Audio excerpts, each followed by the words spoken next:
Just ahead on renovations, specially designed radius windows are installed at this relocated 1818 farmhouse. New cement board siding is added to both the original home and the addition, and reclaimed stone helps give this home a modern look with an antique feel. All that and more next on Renovations.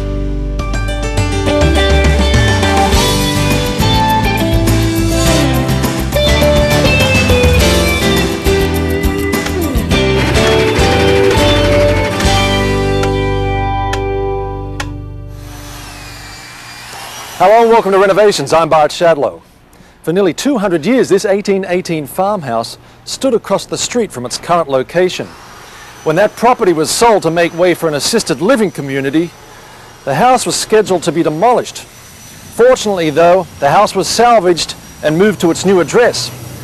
With the house successfully relocated, brickwork was laid around the foundation, and a new foundation was poured for a modern addition to this farmhouse. Inside the original home, old ceilings were demolished on the first floor and a fireplace was uncovered on the second floor.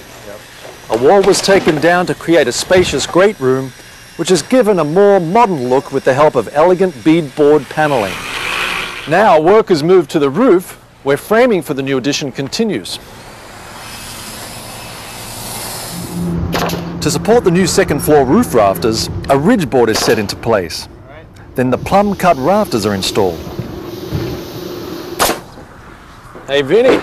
Hey Bart, how are you? This addition is huge. Yeah. So we're above the master bedroom suite at the moment. Yes, we are. And this is all just going to be storage space below us with I guess a staircase coming up through this opening. That's right. It's going to be an attic. I don't think it's going to be finished right off the get-go, but it's just going to be big attic space. Now these are big pieces of lumber. They're like 2x12s. They're about 21 feet long, and it's a 10-12 pitch, so we're up here a pretty good ways. All right, and you've prepped yourself out with the scaffolding, which makes your job a lot easier. And yeah. I see down below us, you've marked it all out for the bottom of these rafters. So Vinny, what other things do you have to take into consideration when you're working with these, large pieces of lumber up at this height? Well, basically what we try to do is we try to, whenever we can, we try to put our rafters in so that we always have one opposing the other. Right. It keeps our ridge nice and straight. Frank will get his end down on the line where he wants it. It's important for the overhangs that we're in the right spot. He keeps his ends on the marks, and that's what pulls our ridge around to where we need it to be. And what's going in here?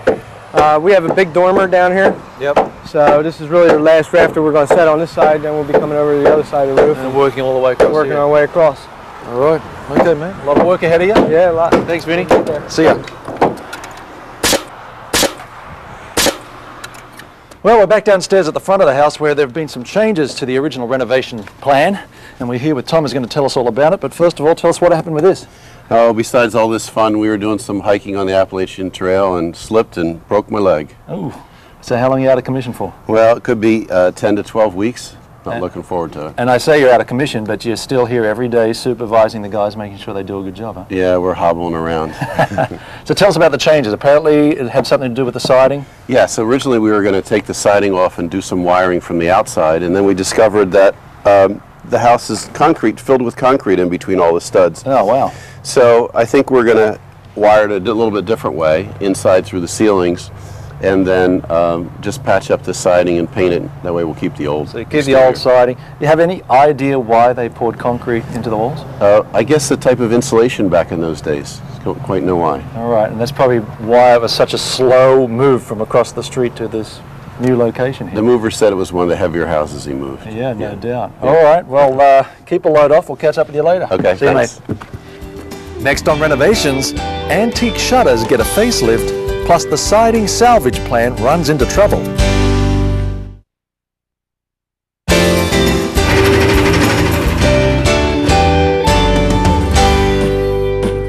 Welcome back to Renovations, where work on this relocated historic home is rapidly progressing. So far, framing and sheathing on the new 3,000 square foot addition has been almost completed. And here at the original part of the home, work to restore and reuse the home's original shutters is underway. Here you go, Johnny. Here's another one for you. We're here with Doug Anderson of Cherry Hill Painting. Now, I know Tom has a penchant for keeping old things. You've obviously determined that these shutters were worth salvaging. Yeah, they're structurally sound with the exception of some chipping paint. So what we're going to do is we're going to tool these down. As you can see, Johnny's over here with several different types of scrapers. Yeah. So you can get into these intricate parts here. Remove the chipping paint, and then we'll take them over, sand them down. From that point, we'll take them over to Jimmy here, who's spot priming them right before we refinish them with the sprayer. So you didn't want to go to the trouble of stripping everything back to the bare wood. You like this sort of rustic appeal of the... That's correct. We wanted to try to keep some of the character of the wood. Well, we look forward to seeing these painted a little bit later, but let's go and talk about the clapboard. Very good.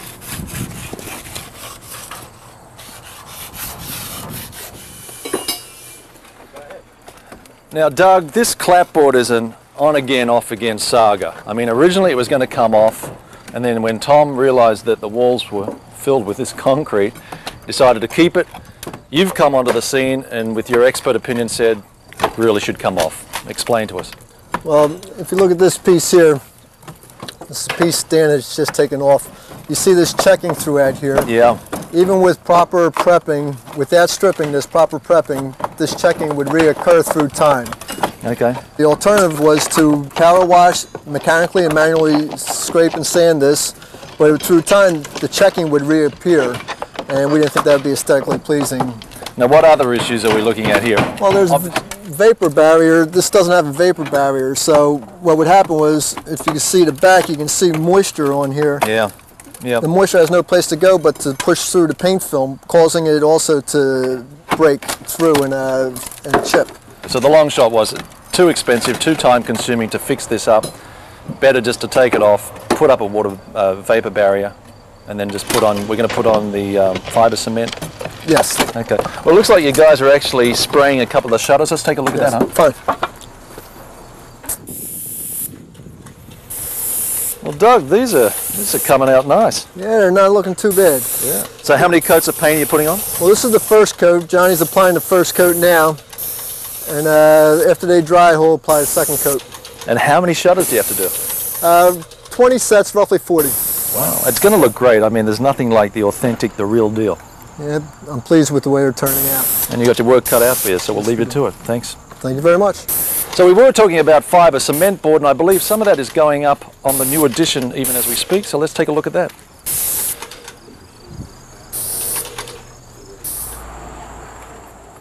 Well, we're here around the side of the new two-car garage where all of this fiber cement board siding is going up. And tucked here in the corner is Glenn, who's busy putting up all sorts of trim work. And you're working on a water table, right? That's right. It's a decorative finish to the bottom of the wall, right, with the functionality to keep the water from draining into the foundation. So the water runs down the siding and then hits this beveled sill and falls away from the house. All right, so let's explain. It looks like there's basically two pieces to this. This piece here. This is a 1x8, yep, and I've routed an OG edge into the bottom of it just to simply match the rest of the molding on the house. And then tell us about this piece here. What have you done with this? This is a 5/4 pine material ripped on a 15-degree bevel to create the slope with the runoff of the water. And that attaches against the wall here? Correct. And then what about this line? It's a kerf? On the bottom there's a 3/8 kerf in case the water, it's windy, does blow underneath, it hits the kerf and it stops and falls off. So it doesn't travel any further back towards the wall. So there's no damage to the framing inside the house. All right. Once the trim work is completed, the cement fiber board goes up, which is cut to fit one piece at a time. It's worthy of going to this extra trouble of putting in all this really beautiful trim work. Well, it definitely adds to the character of the house. Yeah, all right, you're doing a great job. Thanks, Glenn. See ya. Coming up on renovations, specially designed radius windows are made for the new dormers.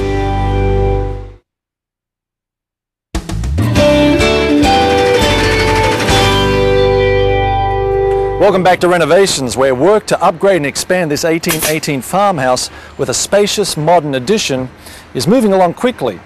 New cement fiberboard is being installed to complete the home's exterior, while the home's original shutters are being restored and reused to maintain an historic look. To complement the home's period style, three-dimensional asphalt shingles are being installed on the roof of the new addition.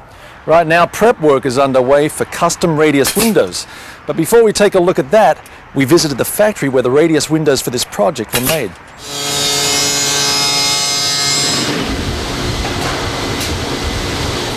We're at Geldwin Windows and Doors where they're making the radius windows for our project. And we're here with Jack Malasky, who's going to take us on the tour of the factory. How are you, Jack? Very good, Bart. Welcome to Ringtown. Thank you very much. I'm impressed with the range of materials that you make here. Give us an idea as to the sort of product that you build here at Geldwin. Sure. Right behind you we have a equal leg arch top with a radius head. Yep. That's an example of some of the radius product we do here. Right here we have a true half round. Right behind us, yeah. True half round. We also specialize in ovals and full circles. And we also make the traditional double hungs and casements in the factory as well. And of course, most of these windows are for dressing up other windows, tops of doors, feature windows, things like that? Correct. This particular window might be used above a front door in an application. All right, but we're here to see these, what did you call it, a true half round? True half round, yes. Okay, let's go on the tour. Okay. Well, Bart, here's the start of our process. Gina is dropping a sheet of glass onto this table. That's scary. Looks a little dangerous, but as you can see, if you just run your hands over it, it's like a giant air hockey table. The air suspends it right above the table. Amazing. Once she drops it, the glass will come down and get centered up automatically onto our cutting table. And as you can see, it's scoring a radius pattern right now. The score depth isn't tremendous. This is 3mm glass. We're basically just scoring the very surface of it. It doesn't require a deep score at all for our operators to snap off. Okay, so once the glass is scored, it just pops out, right? Once it's scored, the operators come down. You can see a small line of oil going around, and they'll just pop it right out. Look at that. After the cut glass is run through a glass washer, it is dried and ready for insulation. Okay, Bart, the next step in our process is turning our glass into an insulated light. Right. What Annette will do here is she'll apply a spacer material to our radius piece of glass using a gun here that will guide herself along the edges of the glass to ensure a real straight and evenly divided spacer. Now what determines the distance between each piece of glass? We have various heights of the spacer material.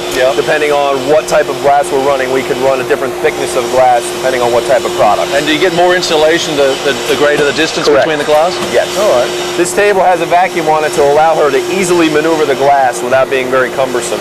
Now, of course, this is just a plain piece of glass, but you also, if you're using divided glass, would that happen here? Correct. We would insert any type of grids between the glass at this stage, and what will happen then is the grids will be in there, or if it's clear, then on top of that we'll put a second piece of glass and make a sandwich. And I think she's ready for that now, huh? Yes, she is.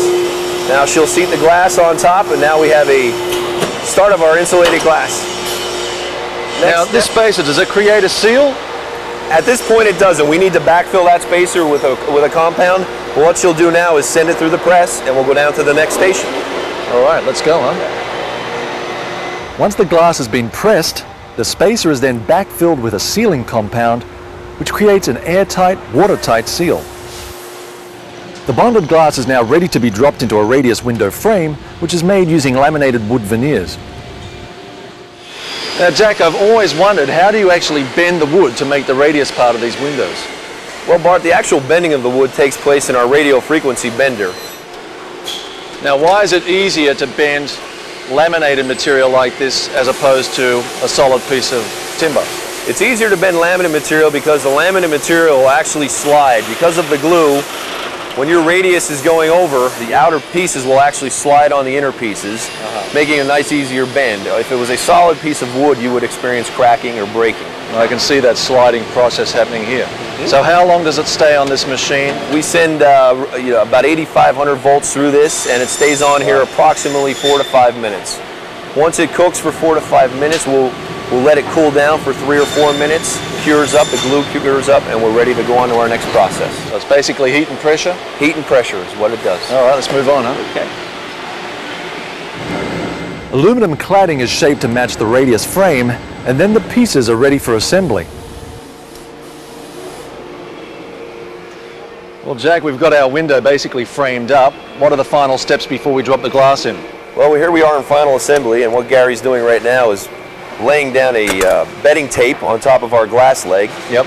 Once he lays his bedding tape down, we'll be able to put a couple dabs of caulk in the corner, and then we will go ahead and bed the glass. Now that tape, does that create a seal, and is it also to prevent the glass from being in contact with the aluminum as well? Exactly. That's exactly it, Bart. It'll adhere slightly to the glass, keep it in place, and it also gives us a little bit of a cushion against the aluminum. All right. Okay, so he just peels the top off of this tape. He'll peel the tape off. Once he's finished that, he will pick the glass up and bed the glass on top of that tape. These suction cups help greatly to maneuver the glass around. Definitely. Drop that right on top of the bedding tape. And then I guess you've got a final stop to put in there? We will apply the final stop and the final sill stop, and we'll run screws through the back end, and all the screws will be hidden. Drip cap, and we're ready to go. Thanks for showing us around. Thank you very much, Bart. Well, we're back on site where Rich is putting in one of these radius windows. Hey, Rich. How you doing, Bart? All right, mate. How are you? Not bad today. All right. Now, this window looks a little different to the one we saw being made in the factory. Yeah, a little bit. They make a wide range of archtop windows. Yep. And it's the same process with the radius top on it, right? Yes. And it looks nice, too. Look at that. Get the level. Beautiful fit. Now, of course, you're using these windows to match them in with the existing windows on the original house, right? Correct. Yeah, we're trying to keep with the historical look of the house. And the siding and the roof is going to tie the new addition in with the original home, so the windows, it makes sense to have the windows matching as well. Sure. So once again, the windows are pretty easy to put in. You got Ken on the other side there, just making sure everything's level and plumb. Well, he's leveling the sill right now, and then we'll check the side. Now once you're done here, you've got another window just next to it, and then we've got two on the garage, the new two-car garage. There's two going in over the garage, same dormers. It? We're also going to replace the two that are on the old portion of the house. All right. Just because it's a more energy efficient window and keep it the same look. All right, mate. Well, doing a good job. Leave you to it. Thanks, Rich. Thank you. Next on Renovations, reclaimed fieldstone builds up the new family room wall. For questions or comments, please write to Renovations, care of HGTV, Box 50970, Knoxville, Tennessee 37950. Be sure to include the episode number and your daytime telephone number.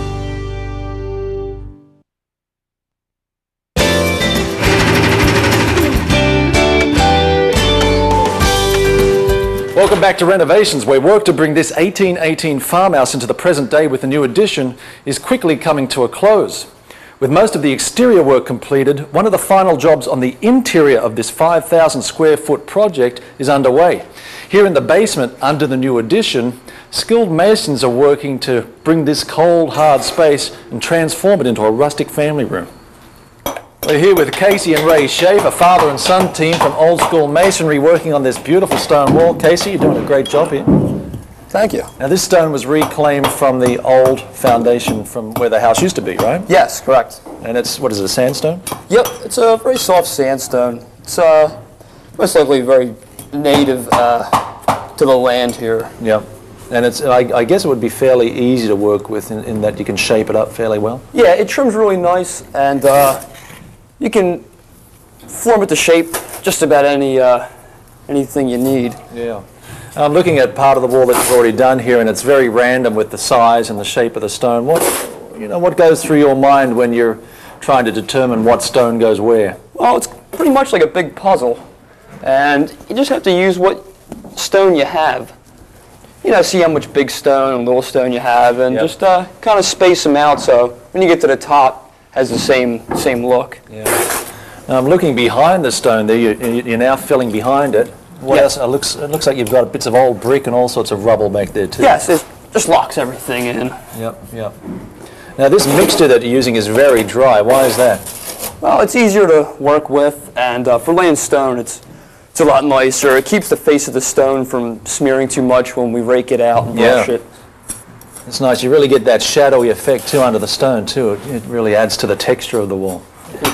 Now what happens once this wall is built? When we're finished, we're going to wire brush it, clean it off real nice. Yep. And then we put a sealer on it. Okay. It's a masonry seal. And what does that do for us? Well, if it were outside, it would waterproof it and protect it more from the elements. But down the basement, it gives it a nice sheen to it, make it like a wet look. Right. And it'll help hold some of the dust back. Right. I guess it brings the color of the rock out too, huh? Oh yeah, yep. Makes the darks darker and the purples more purple. Yeah. It's nice. Well, it's very painstaking, but it's a beautiful effect. It's a A lot better looking than the old bare concrete. Oh, yeah. There's no personality. All right, Casey, thanks. I'll leave you to it. Thank you. With the final details in place, this renovation project comes to a close. Well, Tom, we're just about done. A few finishing touches, a bit of paint, bit of landscaping, I guess, and we're pretty much done, huh? Yeah, we're kind of excited. The house turned out pretty nice. It's a lot of work, but turned out beautifully. Yeah. And it's kind of fitting that we're meeting here because I look over my shoulder here, and that's where that building is. The assisted living facility is where this house used to be. That's right. And a lot of work involved, and you did a great job. Everybody won on this one. We got a nice facility over there, and we got a nice house over here. And we thank you so much for letting us come along and take a look at the process. That's always my pleasure. All right, Bart. thanks, Tom. Okay. Well, that about wraps it up for this house, but before we go, let's take a look back at the work that has taken place at this 1818 farmhouse, originally scheduled for demolition. To prepare the home for the move to its new address, a termite-ridden addition first needed to be taken down. Then, a new steel structural support system was installed under the house to reinforce it, and the house was lifted from its foundation and moved across the street. The footprint of the original antique farmhouse was expanded to include a new 3,000 square foot addition. Specially designed radius windows were installed, and cement board siding was put up to give the home a modern look while retaining its antique roots. Well, that's all the time we have for now. Thanks for watching this exciting home improvement project on Renovations.